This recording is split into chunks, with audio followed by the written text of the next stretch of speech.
Apologies for the length, I'll be sure to include a TLDR at the end. All names have been changed to protect the innocent. This is actually a story my dad told me about one of his childhood friends, George, who recently passed away. Dad and George grew up in a booming city in what's now known as the Rust Belt. You were pretty much guaranteed a job at the major car plant in town. You were pretty much guaranteed a job at the plant in town as soon as you got out of high school. George was one of those people, Dad wasn't. Dad accepted a scholarship to his dream school to study engineering. During the weekends and holidays, he'd come home and hang out with his buddies, including George. One afternoon, Dad gets a phone call from Grandma. George had been jumped after work and had the metaphorical tar beaten out of him. For a while, it looked like he wasn't going to make it. By some miracle, George pulled through but was in such bad shape that he had to retire early and go on disability. While on one of his visits home, George's dad, Walter, pulls Dad aside and asks him if he knows a guy named Flynn. Dad had heard the name was one of the local troublemakers. He asked Walter why, and Walter revealed that the wallet had been found by George's body and given to him. The paramedics thought the wallet was George's. No, I have no idea why they didn't check on it. Unfortunately, the city was going through financial difficulties, thanks to corruption and mismanagement, to the point that they didn't have enough money to pay their police officers during the weekends. No, I am not kidding. From 8 p.m. Friday night to 6 a.m. Monday morning, there wasn't a single police officer on duty. Since the assault took place on Friday night, there wasn't much anyone can do. Dad asked Walter what he was going to do about it. Walter looked at him with a stern face and said, "I take care of my own." Walter was an army vet who had served during World War II and Korea.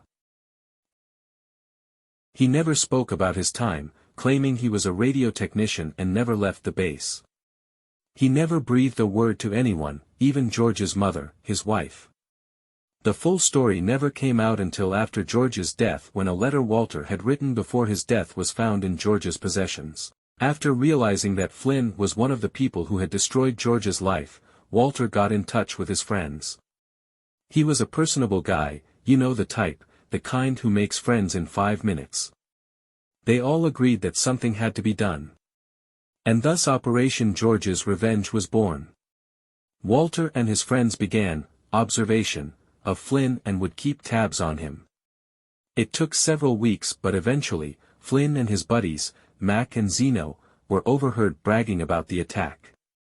Knowing who to attack, they moved to the next steps. Walter's friends, some of whom worked in high places, decided to make some phone calls to their friends in the plant where all three worked. See, these friends were union, state was closed shop at the time, and, disgusted about what happened to George, they decided to make things difficult for them. They'd remove vital tools for emergency maintenance at the last minute, put them in positions they weren't good in, and rearranged the schedule so they got the worst shifts, to name a few. They also began a whispering campaign so everyone at the plant knew what had happened. In this city back then, who you knew and what everyone thought you've done was enough to make or break you. The goal was to get them to quit, and after a year or so, all three had quit, frustrated with how they were being treated. But Walter and his friends aren't done. Not by a long shot. A few phone calls and anonymous letters later, Flynn, Mac and Zeno were unemployable in the district. Because they hadn't been fired, they weren't entitled to severance or anything. Soon their money ran out, but they couldn't get out of town because everyone knew from the whispering campaign what they had done to George.